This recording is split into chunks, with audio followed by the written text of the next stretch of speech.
All right, Kenny, back into craziness after Destination. You know how it's going to be here with French fans and everybody around you. It's going to be very busy. Is it more stressful as a racer when you have so many people asking, and even us asking for interviews and stuff like that?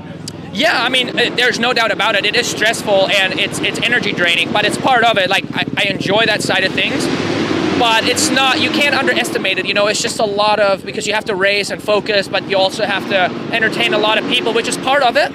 But yeah, I mean, it's after a weekend like this, you feel flat after, you know, because it's just a lot of energy, yeah. It's been almost a year, a full year on the Suzuki, and I feel like Suzukis are cool again. And I don't know how you feel, you tell me, but there is no more hate about the Kickstarters and stuff like that. How do you feel it now? Well, you know, I think a lot of the people that bitch about it, or that, you know, like, will talk smack about the bike, they don't really know what they're talking about, obviously, you know what I mean? Because it is a bike you can win on, but it seems like people all try to find something, you know, why they're not doing good or what the problem is, instead of just investing into riding and getting better, you know what I mean? So I love my bike, I really do. Is the Kickstarter ideal? No, but, you know, I would love to have an E-Star just because it can create problems, right? As you've seen, like, I stalled it a couple times, and but overall, like, I enjoy riding my bike, and it's a good bike, so. How about the event? Do you take it as a race or more as a practice? I feel like you're a rider, you give it all on the track anytime, but how do you take it? 100%, like, it's a pristine race, so it's been around for a really long time, and it's a very important race throughout the year, and everybody knows about this race, so I'm for sure looking at it like, you know, we're racing, so. But at the same time, racing is the best practice you can get, so. All right. Thank you. Have a nice weekend. Thanks again. Jean-Michel Bayle, la légende du motocross supercross français. Première fois à notre micro, c'est assez étonnant parce qu'on s'est croisés sur plusieurs événements.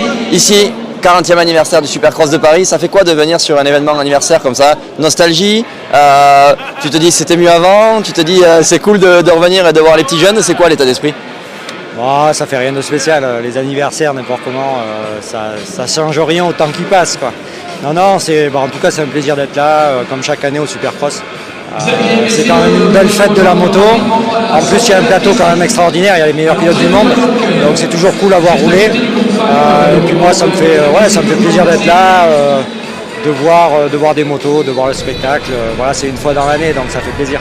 Justement, le spectacle, on entend souvent 202 cloches sur Paris. Soit c'est un super show, le public n'a jamais vu ça, c'est quelque chose d'incroyable. Soit on entend de la part des puristes que on aimerait peut-être voir moins de freestyle, moins de pub, moins de courses de guidon, moins de choses comme ça, et plus de courses. Pourquoi pas une catégorie supplémentaire? C'est quoi ton avis là-dessus? C'est que les temps changent et il faut s'adapter au nouveau format. C'est plus comme avant, voilà, c'est comme ça évolue. Les pilotes ils viennent, ils veulent pas trop rouler non plus, donc on peut plus faire des courses comme avant, mettre des courses toute la soirée. C'est plus le même état d'esprit qu'avant, donc moi je pense que le spectacle est quand même extraordinaire. On va rouler les meilleurs pilotes du monde à Paris juste avant la saison US, c'est top, quoi. Dernière question, ça te saoule pas toi de voir les experts sur les réseaux sociaux qui ont toujours un avis sur la piste, alors qu'ils ont vu juste une photo, personne n'avait roulé dessus ou quoi, c'est trop facile, c'est trop court. Qu'est-ce que t'en penses toi de ça? Bon, ils ont le droit d'avoir leur avis, après c'est pas forcément la vérité. Mais bon, ça c'est pas un problème, mais pourquoi après c'est une histoire de compétence.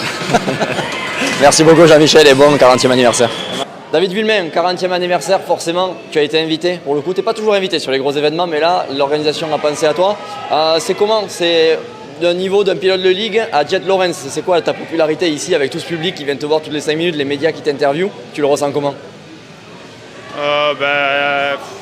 Jet Lawrence, c'est un peu pour les jeunes, quoi. Moi, je suis plus... c'est leurs parents qui aimaient bien quand je roulais, quoi. Donc, c'est plus les parents qui me font signer des trucs que les petits. Mais c'est toujours bien de venir, en plus, je suis toujours bien accueilli. Je leur renvoie l'ascenseur en faisant des trucs pour eux, des signatures, pour les mecs qui ont acheté des passes un peu chères, tout ça. Donc là, j'ai pas arrêté de la journée, depuis midi, et là on est presque à 19h. Je suis debout et je fais des trucs, donc j'ai pas arrêté. Je me languis de me poser dans les gradins et de regarder les courses. Ouais, tu es venu avec ta fille exceptionnellement, je crois que c'est la première année qu'elle vient à Paris pour le Supercross, en tout cas avec toi à t'accompagner. C'est comment pour elle de s'arrêter tous les 5 mètres pour faire une photo ou quelque chose comme ça? Ouais, c'est un peu. Aux US, ça arrive un peu parce qu'elle vient sur les courses en AM, tout ça, donc ça arrive aussi. Mais c'est vrai que c'est un peu différent. Elle était petite quand j'ai arrêté de courir, elle avait 5-6 ans. Donc elle se rappelle peut-être pas beaucoup.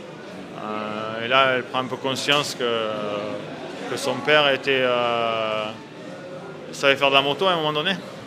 Et puis surtout à Paris, quoi. Donc à Paris, c'est chez moi un peu. Hein. J'ai toujours essayé d'exceller, de faire. J'aurais dû gagner 5 fois, mais j'ai cassé un moteur une fois, mais c'est dommage. Mais 4 fois, c'est super. Et puis c'est bien qu'on m'invite, parce que maintenant on est des vieux cons, on a pris du poids, on ne sert plus trop à rien, et puis on n'a pas de boulot. Donc c'est bien qu'on pense à nous pour nous inviter, quoi. C'est marrant que tu parles de vieux cons, j'allais te poser la question. Souvent les vieux, les anciens pilotes, ils disent c'était mieux avant, ça roulait mieux à notre époque, c'était différent dans tous les cas. Et les jeunes disent non mais c'était plus lent, avec les deux temps c'était pas du tout pareil, c'est plus difficile maintenant. Objectivement, t'en penses quoi? Avant c'était plus raide, tu l'as dit tout à l'heure au micro, les pistes étaient complètement différentes. On n'avait pas les mêmes motos, aujourd'hui c'est différent. Est-ce que c'était plus dur avant? Est-ce que c'est plus difficile maintenant avec l'évolution? Non, c'était plus dur avant, techniquement, parce que déjà à Bercy, si tu te rappelles des ornières, il n'y a plus d'ornières maintenant, tout est damé, tout est rond. On regarde des vidéos de Bercy, ils mettaient du ciment sur les appels, il y avait des ornières de fou, techniquement c'était chaud. Donc maintenant, ici c'est tout le temps dur, il n'y a jamais trop d'ornières, à part 1 ou 2 années. Mais les motos ont changé, je veux dire, les enchaînements sont plus longs, il y a plus de place ici. Les hoops sont aussi plus ronds, les réceptions plus rondes, les transitions plus gentilles, les motos beaucoup plus puissantes, donc ça va beaucoup plus vite. Évidemment, nous, c'était plus du trial. Et je crois que JMB, il n'était pas content quand j'ai dit que l'époque de JMB, c'était du trial. Mais tu auras ces vidéos en 91-92, c'était de l'endurocross, les circuits SX. Maintenant, c'est des courses de vitesse, quoi. Ça va vite. Tu vois, les enchaînements, 3, 4, nous on faisait presque jamais des quadruples. Parce que déjà, les appels étaient raides, les réceptions étaient raides, il y avait des ornières, c'était pas tout bien refait, tout ça. Mais c'est sûr que maintenant, techniquement, ce que fait un Jet ou un Roxen, moi je regarde aux essais, là, Jet Roxen, c'est beau, quoi. C'est beau, je prends du plaisir à regarder. Mais c'est vrai que j'aurais bien aimé les mettre sur des deux temps avec 0 couple. Super pointu dans Bercy avec des appels raides et des ornières. J'aurais bien aimé voir ce qu'il ferait. Donc je pense que chaque génération était bon puisqu'on gagnait, on était les meilleurs de notre génération. Mais c'est pas dit que tu mets Jet sur un Bercy dans les années 90 avec une moto en bois, parce qu'un mec comme JMB roule avec des motos en bois, hein. Pas de suspension, la puissance c'était 0, tu vois. Donc après c'est différent, quoi. Cette piste, justement, à chaque fois qu'on poste un truc sur les réseaux sociaux avec la photo de la piste, on a beaucoup de commentaires. Souvent, c'est les négatifs qui ressortent. Ça te saoule pas, toi, de voir que les gens s'autoproclament experts en disant ouais, c'est trop rond, ouais, c'est trop petit, ouais, c'est mieux aux États-Unis. Ça te saoule pas cette mentalité? Non, mais aux États-Unis maintenant c'est rond maintenant. Ils refont toutes les 5 minutes. À chaque fois qu'il y a des ornières, ils enlèvent. Le programme du soir, tu commences, la piste elle est ronde, toute neuve. Ça a beaucoup changé maintenant les mentalités sur la piste. À notre époque, ils refaisaient le saut d'arrivée et le trip, les appels. Basta. Le reste c'était Shanghai. Donc maintenant les US ça ressemble beaucoup à ça. Hein. Tout le monde fait la trace qui va vite, le 2-3-4 ou le 2-3-3. Et maintenant, ce qui compte, c'est d'être rapide dans les virages, d'être précis, de faire la trajectoire autour du circuit la plus rapide, tous les tours, et puis tenir 20 minutes. Donc avant, tu vois, par exemple, on va prendre Magrath, le plus grand, il faisait 10 tours en faisant les enchaînements nickel, et après il les faisait plus, il avait son avance, basta. Derrière, ils n'arrivaient pas à les faire parce que techniquement, ils n'étaient pas bons. Ici, Jet, il ne fait pas un truc de plus qu'un mec de 6 tours presque. Tu vois. Donc là, c'est la vitesse d'exécution, le timing, la vitesse dans les virages et le physique qui compte. Avant, c'était plus la qualité du pilote qui faisait la différence. Et depuis Carmichael qui a révolutionné le sport, c'est fini maintenant. Et en plus, les mecs, les organisateurs, ils ne veulent pas avoir de blessés. Donc ils font des pistes rondes où tu peux être court, long et pas te ruiner. Nous on était court, long, tu étais hôpital. Donc c'est un peu ça la différence. Allez, dernière question, après je te laisse tranquille. Jet Lawrence en a pas mal parlé dans cette interview. Première course sur la 450 en supercross. On ne sait pas s'il s'est beaucoup entraîné, je pense qu'il a fait quand même une pause après les nations. S'il bat tout le monde là, après ces 2 jours, est-ce qu'il faut s'inquiéter du côté des États-Unis quand on s'appelle Eli Thomas, quand on s'appelle Chase Sexton?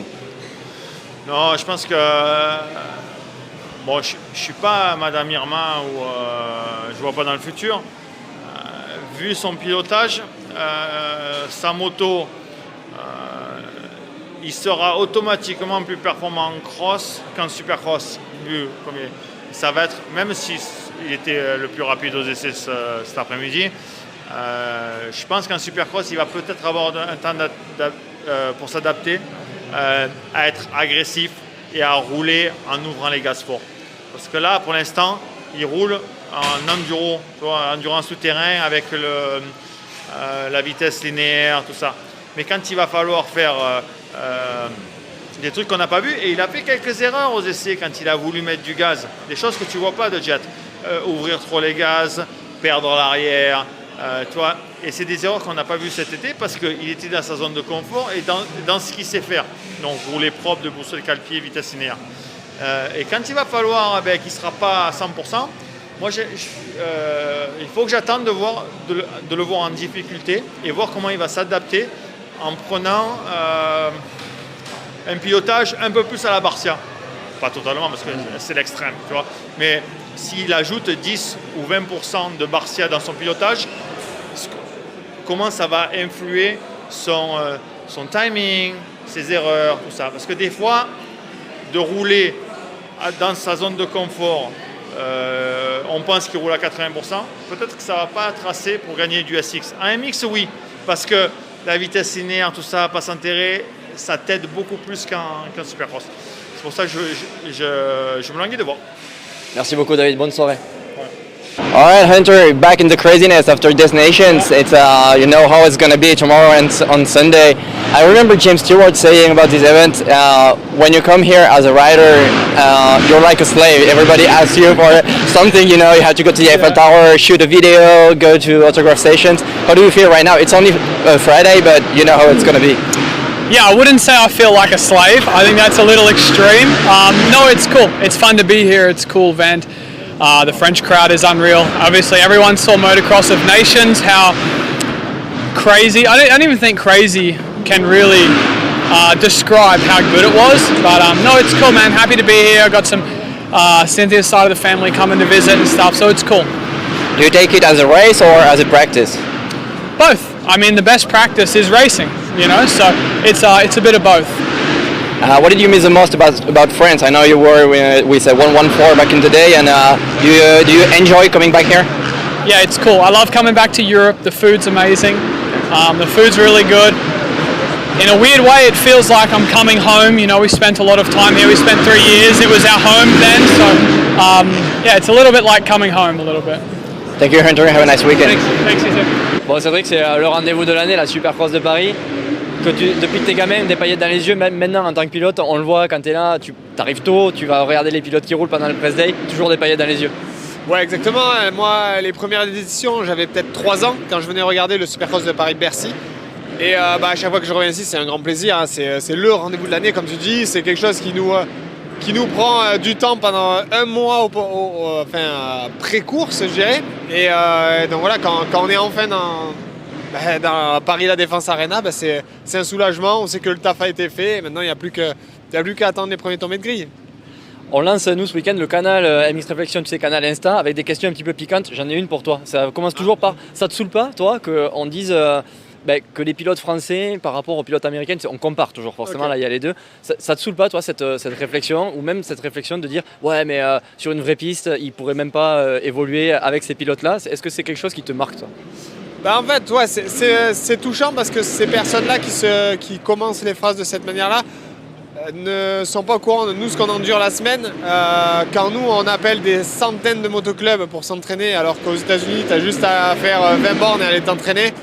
Je pense qu'ils ont une facilité d'entraînement qui est différente. Donc même si par tous les moyens du monde, on voulait le faire en France, on se fait embêter par nos voisins qui arrivent de Paris, de Belgique, de Hollande, qui viennent habiter au sud de la France et qui nous font fermer nos terrains. Donc forcément, on a de plus en plus de mal à s'entraîner. Donc après, être comparé à des gars qui ont peut-être 2-3 fois plus d'heures de moto, avec des motos qui sont entretenues par des mécanos, avec des gars... voilà, la liste d'excuses serait longue. Mais c'est vrai que c'est dur de comparer un gars qui se fait sa semaine, qui se fait 11 heures de route hier, qui se fait 11 heures dans l'atelier de mécanique la veille, qui n'a pas touché un vélo ni une paire de chaussures de running depuis 4-5 jours, par rapport à des gars qui arrivent juste en avion, qui viennent, hop, ils se posent leurs fesses sur la moto. Donc ouais, c'est compliqué des fois d'encaisser, mais bon, on a l'habitude maintenant et j'essaie de plus trop lire ce genre de questions. Merci Cédric et bon week-end à toi. Ça va, allez, bon week-end. Sébastien Tortelli, Supercross de Paris, multicasquette, comme d'habitude, à chaque fois qu'on te voit sur des événements maintenant. Donc là, tu travailles beaucoup pour la télé, tu es sur Automoto La Chaîne avec Maxime Martin. Tout à fait. Et on te voit là sur le stand Stark Future, forcément. Ça représente quoi la Stark pour toi en termes d'activité sur le Supercross de Paris? Sur le Supercross de Paris, on est présent sur le SX Tour en fait. Ouais. C'est l'engagement qu'on avait. On devait participer au Night Show, donc à l'événement du soir. On a eu juste on va dire, on ne s'est pas entendu avec l'organisation pour des raisons financières. Donc on est resté sur le championnat de France par le biais de la Fédération française. Et donc aujourd'hui, voilà, j'accompagne mes pilotes toujours qui sont sur les épreuves. Et ça se passe le matin pour eux, donc pas avec tout le public. Et après, je finis la soirée avec la télé. Donc ça fait 3 ans que je fais le show avec la chaîne Automoto, donc c'est super sympa. Et puis avec Maxime, ça se passe bien. Je connais depuis très longtemps et ça permet de voir ce qui se passe, de regarder les pilotes de haut niveau. Chaque année, le Supercross de Paris amène des pilotes exceptionnels. L'an dernier, je pensais que c'était déjà un programme avec des pilotes exceptionnels et cette année, ils ont remis le couvert et c'est encore mieux. Retour sur ce que tu disais, du coup c'est une question de règlement, tu as parlé de soucis financiers éventuellement avec l'organisateur, comment ça se fait que... On n'a pas eu d'accord en fait. D'accord. Donc financièrement on ne s'est pas aligné, donc voilà. Ok, mais c'est-à-dire il faut payer pour engager des pilotes en catégorie SX2? C'est pas aussi simple que ça, on va dire. D'accord. Mais on va dire que c'est un package et on n'est pas arrivé à trouver ce package. D'accord. Petite question, ça te saoule pas toi de répéter toujours la même chose en fait, sur la moto électrique? Alors tu es là pour en faire la promotion aussi, mais c'est toujours la comparaison avec les motos thermiques, toujours tu sais, justifier pourquoi on est là. Est-ce que ça te saoule pas Non, ça ne me saoule pas parce que quelque part c'est le travail qu'on doit faire. Aujourd'hui, les gens qui ne sont pas familiers, et la plupart des gens ne sont pas familiers avec la moto électrique, ont besoin d'apprendre, de savoir qu'est-ce qui se passe. Donc une de mes activités est de parler avec les fédérations pour leur donner des informations qu'ils ont besoin, savoir comment la moto fonctionne, savoir comment on peut réglementer la moto. De notre côté aussi, on écoute ce qu'ils ont besoin et on essaie de travailler dans cette direction pour leur faciliter la tâche, que la moto puisse entrer dans n'importe quelle course. À partir du moment qu'on a réglementé et qu'on contrôle la puissance, elle est capable de rentrer en 250 ou en catégorie MX1. Donc c'est aujourd'hui mon travail, en plus de Stark, est réellement de réaliser une transparence optimale pour que tout se passe le mieux possible pour tout le monde. Et ça ne saoule pas qu'on parle souvent de sécurité, le fait que la moto soit silencieuse parmi les motos thermiques? Non, quand on me dit sécurité, on va me dire on a plus peur d'autres choses, des réactions de l'électrique, est-ce qu'on peut toucher la moto parce qu'il y a de l'électrique? Donc c'est plus ce côté-là qui est aujourd'hui envisagé et quand on parle en discussion. Après, quand on parle avec des pilotes qui roulent en supercross, on sait très bien où les autres pilotes sont. Donc le côté sécurité, non, elle ne fait pas de bruit. C'est généralement pas le problème. Vivement que les freestylers et les motos électriques en tout cas, pour les interviews. Matt devait être là, mais il n'a pas été là non plus. Bon Eric, bienvenue en France, ça faisait un petit moment qu'on ne t'avait pas vu sur le sol français. Alors, on est au Supercross de Paris, press day, tranquille, mais pour autant on entend que ça s'enflamme, tu sais, un petit peu déjà sur les réseaux sociaux, ça filme un petit peu, tout le monde dit ouais la piste, les obstacles ils sont ronds, les Américains ils dribblent les hoops dès le premier tour, c'est pas normal. Qu'est-ce que t'en penses toi qui es un peu plus spécialiste que tous ceux qui commentent sur les réseaux sociaux? Tu vois, tu as bien commencé ta vidéo, ton interview, tu disais bienvenue en France, voilà les critiques elles ont commencé, donc voilà, les Américains ils ont dribblé au premier tour, ils font pareil aux US. Les sauts ils sont ronds. J'ai jamais trouvé de saut très très pointu même aux US. Voilà, non, on est en France, il faut qu'il y ait de la critique, sinon on n'est pas en France. Et tant qu'on est sur le thème, ça te saoule pas toi qu'au Supercross de Paris on t'appelle juste pour avoir un maillot de Justin Barcia ou des passes paddock pour demain? Je suis habitué, ça fait 20 ans. Donc ouais, ça me gave, mais bon. Ça va, ça diminue. Les demandes diminuent, mais il y en a toujours. Bon, plus sérieusement, c'est quoi ta fonction là sur le Supercross de Paris? T'es chaque année sollicité par l'organisateur et concrètement, ça représente quoi comme travail? Bah, ouais, donc, comment dire, on va dire que j'ai Paul-Éric Perronard qui lui fait ça depuis, on va dire, 40 ans presque. Hein. Alors, on essaye on va dire, entre guillemets, de chouchouter les Ricains quand ils ont besoin d'une demande. Et c'est vrai que quand nous, en tant que Français, on va aux États-Unis, tout est facile. Et en France, même en tant que Français, c'est très dur. Alors imagine-toi quand tu arrives des États-Unis ici, quoi. Il y a l'impression d'être perdu. Donc voilà, donc on est là pour les orienter, les aider. Bon, il n'y a pas que les Ricains, hein. On a, en fait, il y en a combien de Ricains là? On a Webb, on a 2 Australiens.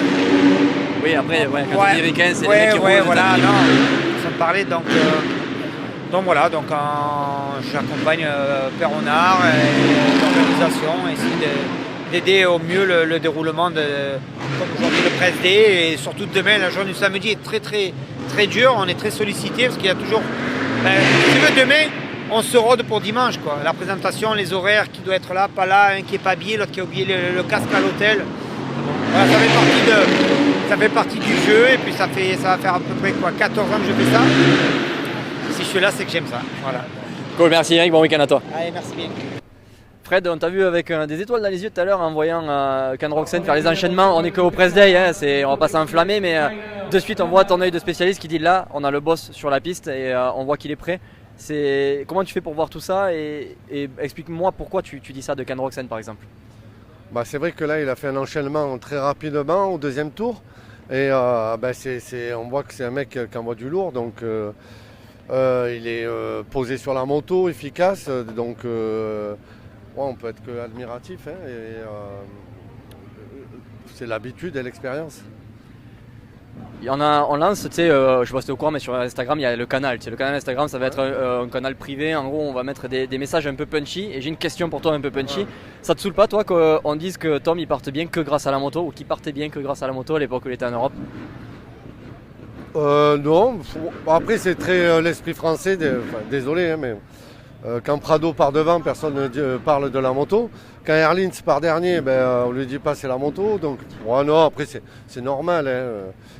C'est la vie, ça. C'est la vie. Mais aux US, la moto, c'est pas la meilleure, mais on se plaint pas. Je trouve qu'il part bien. Chaque fois, il est devant, il se faufile. Donc, il a le truc quand même pour les départs, je pense. Cool. Okay, Jed, welcome to Paris. You know it's going to be a crazy weekend, pretty much like destinations. I mean, I remember Jim Stewart saying when he came here, he was treated like a slave because, we ask all the time to go to the Eiffel Tower, to go to sign autograph, to do track walk and stuff like that. How do you feel? It's only Friday, but you know how it's going to be when the crowd comes in the stadium. Yeah, no, I'm excited. The European fans are insane, especially the French. They're crazy fans, so I'm excited to see how the fans are. And yeah, I got to really kind of be a bit of a tourist around Paris so far. So it's been nice. A lot of times when we go to a different country, or in America when we go to a race weekend, we go to the city and it's like we just go there for work. So we stay at the hotel, go to the stadium, and then back to the hotel. So this one's been kind of fun because we've been able to go see the Eiffel Tower and do a little bit of shopping and stuff. So it's been nice. Do you take it as a race or more as a practice? I would say it's more of a race. It's kind of like my first really in-close kind of racetrack, I would say. So it's kind of like, I would say it's a proper first Supercross race, you could say, officially. You were supposed to come here 3 years ago. We heard the prize money is the same as 3 years ago. Is that real?